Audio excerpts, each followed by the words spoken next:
шохоорхол, дурлал, хайр гэдэг мэдрэмж хүний залуу наснд л мэдрэгдээд дуустсан бах та гэж би боддог байсан юм.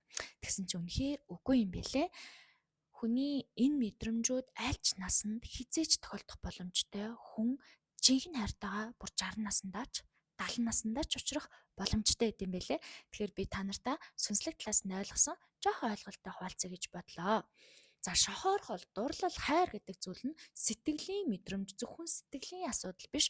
Энэ нь сүнсний хөгжлийн үе шат юм байна л та.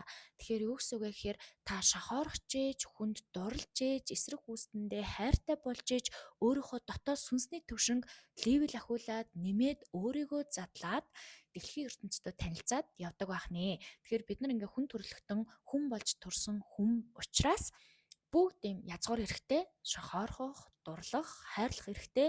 Мөн энэ зүйлээ мэдэрч амжаагүй хүн бол үхээс өмнө хизээ нэгэн цагт ямар нэгэн байдлаар мэдэрнэ. Тэр нь хэдэн наснд гэдэг нь хамаагүй. Зарим нь бүр бага насндаа мэдэрсэн байдаг бол зарим нь бүр хожуу үедээ ч юм уу те ингэж мэдэрдэг байх нэ.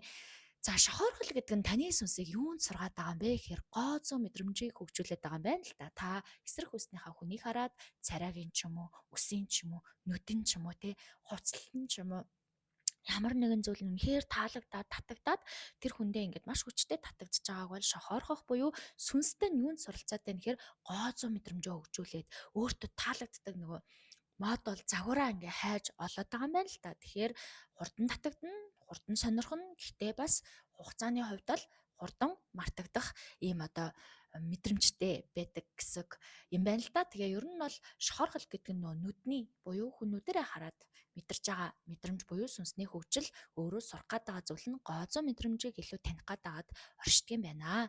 За түүний дараа дурлал гэдэгт нь их усүрэн сэтгэл гэдэг юм байна л да. Бас хүний нөгөө дотоод сэтгэл татагдаад, сэтгэл нь хөдлөөд дурлалын мэдрэмж бол зүрхэн дотор амьдардаг юм байна л да. Тэгэхээр тэр хүнийг бодно, сэтгэл нь догдлно, тэр хүнээсээ хамааралтай болно.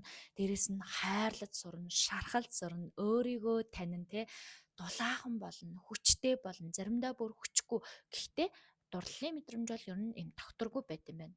Нэгэн хэв ингээд доктортай биш, савлаал дэшээ даашаа болаал те.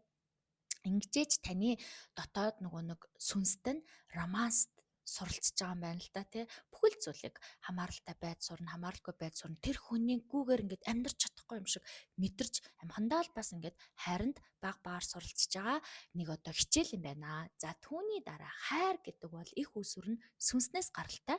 Тийм учраас хайрын мэдрэмж бол сүнсэнд амьдардаг. Шохоорхол бол нүдтэй, мэдрэмжинд амьдардаг бол зүрх, дурлал бол зүрхэн дотор амьдардаг, хайр бол сүнсэн дотор амьдардаг байх нэ. Тийм учраас төвшин, тайван, тогтун, ямар ч нөхцөлгүй, ямар ч шалтгаангүй зүгээр л хүлээн зөвшөөрсөн тэр хүн мууч байна уу, муухайч байна уу, гаднаасаа бүр царамаатай байсан ч хамаагүй хүнийг хайртай л хайрлаад байдаг штэ тий. Хамгийн муухай хүн байсан ч бүр хайрлаад байдаг утга учир нь бол нөхцөлгүй хайрладаг, шалтгаангүй хайрладаг, эзэмшихгүй байхыг хүсдэг, хянахгүй байхыг хүсдэг, зүгээр л хайрлна, явсан ч хүлээн зөвшөөрнө, ирсэн ч хүлээн зөвшөөрнө тий. Тэгээд энэ нь цаг хугацааны хувьд бол маш удаан оршин тогтнодог буюу насан туршдаач байх боломжтой байт юм байна л та. Тэгэхээр ер нь энэ гурван мэдрэмжийн үндэс нь шохоорхол нь бие махбодын одоо ингээд нэг хэсэг татагдчихж байгаа зүйл, дурлал нь бол сэтгэлийнх, хайр нь бол сүнснийх. Дээрээс нь шохоорхол төр зүрийнх, дурлал бол дунд хугацааных буюу 2-5 жил үргэлжлэх боломжтой. За магадгүй тэрнээс удаан байх боломжтой байх. Ерөнхийдөө нэг дунджаар тий. Хайр бол илүү урт хугацааных 10, 20 үрд ч юм уу тий. За тэгээд мэдрэмж нь бол шохоорхол агуу сэтгэл хөдлөлттэй байт юм байна л да. Хөөрөөл, догдлол, татагдаал, дурлал бол маш их догдлол байдаг. Ингээд хянч чадахгүй гэдэг шиг тий. Хайр бол маш тайван, бүр ингээд яаж ч тий юу ч тохиолдож исэн хүлээн зөвшөөрөх тэр мэдрэмжинд аль хэдийн суралцсан хүн хайрлж сурдаг байх нь штэ. Чиглэл нь бол одоо шохоорхол нь ингээл илүү авах гад байт юм байна л да. Илүү ингээл цаг хугацааг нь авах гал би сэтгэлийг авах гэж юм уу те. Тэгдэг бол дурлал бол ингээ хуваалцт юм байна. Өгөөтэй, аваатай те. Хайр нь бол ерөөсөө л өөрөө л өгөөд идэг цаг хугацаагаа, зүрх сэтгэлээ, бүх зүйлээ нөхцөлгөө өгж, нөхцөлгөө мэдрүүлэхийг хүсдэг одоо зүйл байт юм байна л да. Тэгэхээр ингээ сүнс маань ингээд хөгжөөд боловсроод явах төвшин эхлээд мэдээж шохоорхлоос эхэлнэ. Хэдэн наснда ч та шохоорхож магадгүй те. Дараа нь дурлал болд юм байна. Дурлалтай танилцсан те. Дурлаж, татагдж, уйлж, шархалж, хаягдаж үзнэ.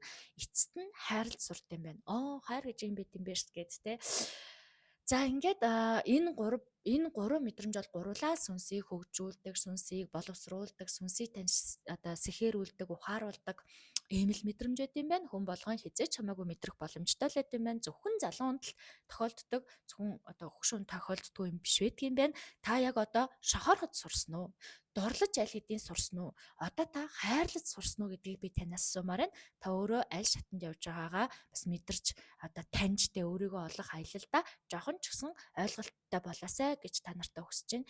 Ингээд нөгөө юг зүр сэтгэлийн мэдрэмж гэж ойлгоод байдаг шүү дээ. Хайр, дурлал энэ мэдрэмжүүдийг гэтэл эн чинь сүнсний хөгжлийн төвшин юм байлээ. Сүнстэй л өөрийгөө хөгжүүлэх гээл нэг хүнд татагдал, нэг хүнд дурлал ингээд байгаа юм байлээ. Ингээд та нартай амжилт хүсье.